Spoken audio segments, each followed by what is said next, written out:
Če gremo čist temeljno filozofijo cene, cena nekega produkta, tudi vrednostnega papirja, je pravzaprav tisto, kar se midva dogovoriva, da je to ta prava cena. In recimo lahko si začnemo prodajati tale svinčnik, jaz rečem, prodam vam za 20 evrov, vi ga meni nazaj za 40, jaz vam za 60, za 80 in kar naenkrat pride cena tega svinčnika na neko enormno ceno.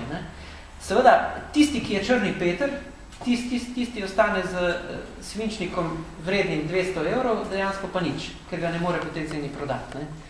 Tako da v bistvu je neke vrste to tudi kazino ekonomija. To pomeni, cene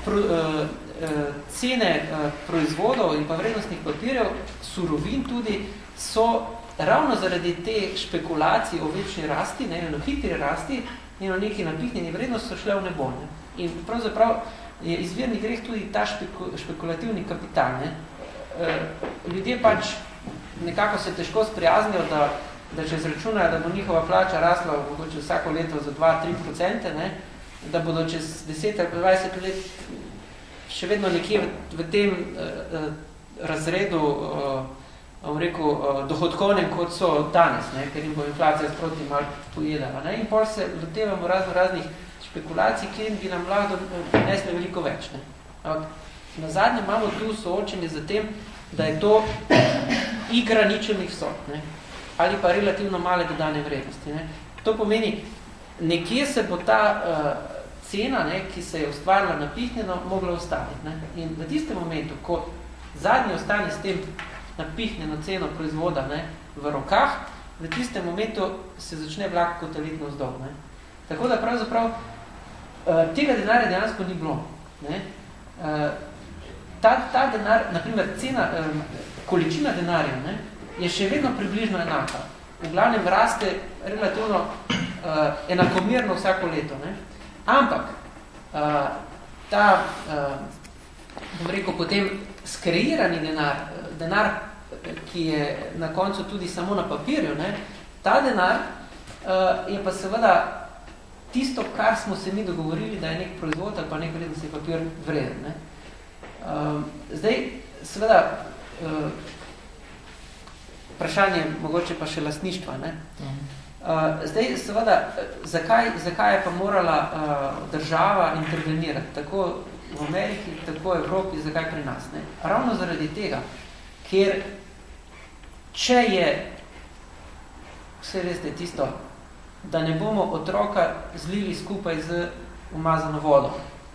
Poznate ta izrek. To pomeni, če moramo nekaj oprati, če moramo nekaj očistiti, potem ni primerno, da potem z kadjo zlijemo še tisto, kar smo čistili. In ravno to je to tudi pri bankah. Banke so dejansko bile kontaminirane z to napihnjeno vrednostjo vrednostnih papirjev. Ker so si en drugi prodajali neko premoženje in papirnato to napihovali. In zdaj, če hočemo mi to očistiti na neko realno vrednost, mogoče o tem, kaj je realna vrednost malo kasneje, če hočemo mi to očistiti, potem moramo počas spuščati to nazaj dol, da skupaj ne propade z tem spuščanjem tudi sama banka. In tu je ravno vloga države, da vstopi noter kot nek garant ali pa kot solastnik. To so zdaj različna mnenja, ali mora kot lastnik vstopiti ali pa kot garant. Ene države so se odločili, da bo vstopila kot garant. Tudi Slovenija zaenkrat je nekako probala kot garant se pokazati. Potem v naslednji fazi, če je pa zadeva šla že predaleč, pa tudi kot rešitelj z vstopom v lastništvo. Kaj pa realna vrednost? Realna vrednost tisto, kar smo pravzaprav res ustvarili. Ne tisto, kar bomo nekoč ustvarili, ali pa kar bi nekoč lahko nekdo od nas kupil, ampak tisto, kar smo realno že ustvarili.